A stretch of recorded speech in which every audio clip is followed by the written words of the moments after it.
नीलेश का परिवार एक सुखी परिवार था। वो, उसकी पत्नी शर्मिला और उनकी 14 साल की बेटी स्वरा। हाल ही में वो एक नए मकान में शिफ्ट हुए थे, जहां पर नीलेश ने कुछ नया फर्नीचर भी खरीद लिया था, जिसमें एक पुरानी सी तस्वीर भी थी।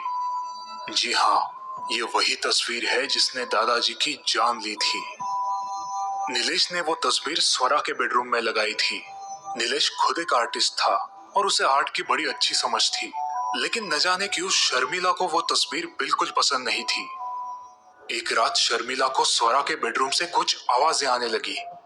जब शर्मिला स्वरा के कमरे में पहुंची, उसने देखा कि स्वरा उस तस्वीर की तरफ देखकर मुस्कुरा रही है। शर्मिला को ये बात बड़ी अजीब लगी।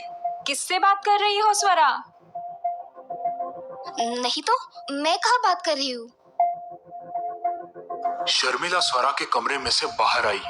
जैसे ही उसने कमरे के बाहर कदम रखा, अंदर से फिर से हंसने की आवाजें आने लगी। अगले दिन शर्मिला ने ये बात नीलेश को बताई, लेकिन नीलेश ने इस बात को हंसी मजाक में टाल दिया। दूसरे दिन शर्मिला ने देखा कि स्वरा अपने कमरे में बैठी कोई तस्वीर बना रही है। स्वरा दीवार पर टंगी उसी तस्वीर की नकल बना रही थी। शर्मिला को ये बात बड़ी अजीब लगी, लेकिन उसने भी इस बात को अनदेखा कर दिया। रात को जब शर्मिला अपने बेडरूम में सोने जा रही थी, उसे स्वरा के कमरे से फिर से किसी के बोलने की आवाज आने लगी। शर्मिला धीमे से स्वरा के कमरे में दाखिल हुई। उसने देखा कि स्वरा एकटक उस तस्वीर को घूरे जा रही है और अपने आप से ही कुछ बड़बड़ा रही है।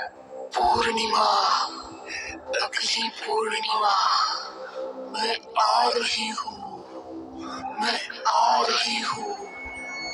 स्वरा की आवाज बड़ी अजीब लग रही थी। शर्मिला घबरा गई। स्वरा, स्वरा, क्या हो गया है तुम्हें? ऐसे क्यों बात कर रही हो? लेकिन स्वरा ने कोई जवाब नहीं दिया। वो अब जोर जोर से आगे पीछे हिलने लगी। शर्मिला ने घबरा कर नीलेश को पुकारा। नीलेश ने जब स्वरा को इस हालत में देखा, वो भी घबरा गया। स्वरा, होश में आओ। स्वरा, होश में आओ। स्वरा के ओठों पर एक अजीब सी मुस्कान झलक रही थी और उसकी आंखें सफेद हो गई थी। मैं स्वरा नहीं हूँ। उसकी आवाज बड़ी भयानक थी। अचानक फिर से उसके चेहरे का नूर पलट गया। उसकी आंखें अब गोल गोल घूमने लगी। निकल जाओ यहाँ से, निकल जाओ। वो गुस्से से उन दोनों पर चिल्लाई। शर्मिला स्वरा की ये हालत देखकर रोने लगी। नीलेश ने फौरन डॉक्टर को बुला लिया। डॉक्टर अंकल जब स्वरा के कमरे में दाखिल हुए, वो भी इस नजारे को देखकर चौंक से गए। स्वरा ने अब अपनी आंखें उनकी तरफ रोकी। ए डॉक्टर, तू मेरा कुछ नहीं बिगाड़ पाएगा। तू उस बूढ़े को नहीं बचा पाया, अब इस बच्ची को कैसे बचाएगा? स्वरा के मुंह में से आने वाले ये शब्द सुनकर डॉक्टर अंकल सुन्न हो गए। जी हाँ, ये वही डॉक्टर थे जो दादाजी की तबीयत की जांच पड़ताल करने आए थे। क्यों, कुछ याद आया? अगली पूर्णिमा के दिन मैं इस बच्ची को ले जाऊंगी और तू बस देखता रहेगा। अचानक डॉक्टर को कुछ याद आया। उन्हें अब दादाजी का सूखा हुआ चेहरा दिखाई देने लगा। उन्हें याद आया कि दादाजी दीवार पर टंगी एक तस्वीर की तरफ देखकर कुछ कहना चाहते थे।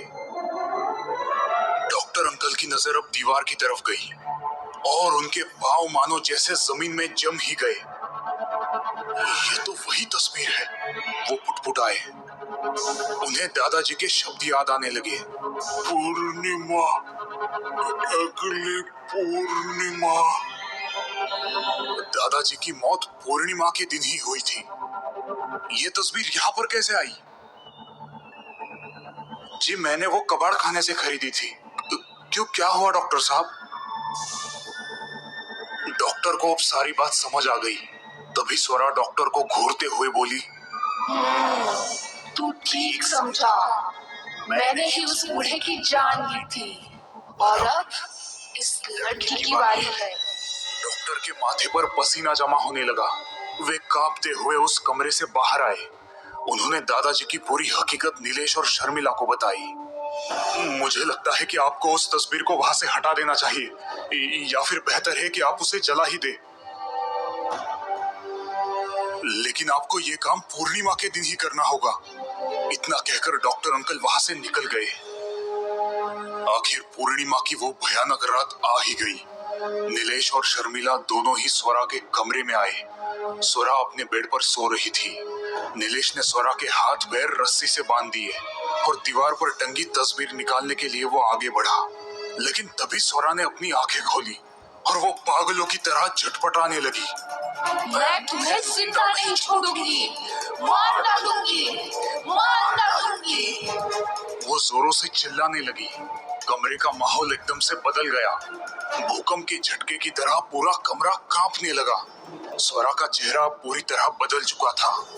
नीलेश ने वो तस्वीर निकालकर जमीन पर पटकी और अपनी जेब में से माचिस निकालकर वो उसे जलाने की कोशिश करने लगा। लेकिन डर के मारे नीलेश के हाथ कांप रहे थे। तुम ऐसा नहीं कर सकते, नहीं कर सकते। स्वरा जोरों से चिल्लाई।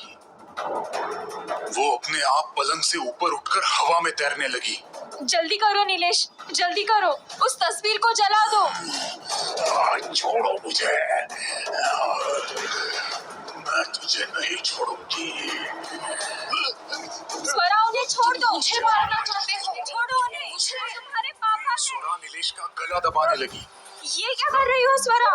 छोड़ दो उन्हें। शर्मिला चिल्ला रही थी। मैं स्वरा नहीं हूँ, मैं स्वरा नहीं हूँ। नीलेश की आंखों के सामने अब अंधेरा छाने लगा। उसे अपनी मौत नजर आने लगी। लेकिन तभी कमरे का दरवाजा खोलकर डॉक्टर अंकल वहां पर आ पहुंचे। उनके हाथों में पेट्रोल से भरी हुई एक बोतल थी। उन्होंने वो सारा पेट्रोल उस तस्वीर पर छिड़का और अपनी जेब में से लाइटर जलाकर उस तस्वीर पर फेंक दिया। तस्वीर के जलते ही उस बुरी आत्मा ने स्वरा के शरीर को छोड़ दिया और वो फिर से उस तस्वीर में घुस गई।